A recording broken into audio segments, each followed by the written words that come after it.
Allah, dosa kami banyak, maksiat banyak ya Allah. Jangan sampai besok di mahsyar kami tidak dapat bertemu dengan Nabi Muhammad ya Allah. Ya Rabb, pertemukan kami dengan Nabi Muhammad, dan Nabi Muhammad mau mengakui kami sebagai umatnya ya Allah. Pertemukan kami dengan Nabi Muhammad, wa karimil arwah minna bilika khairil anam ya Allah.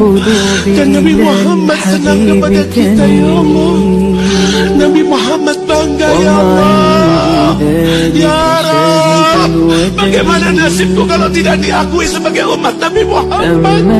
Bagaimana kalau Nabi Muhammad murka kepada kami ya Allah?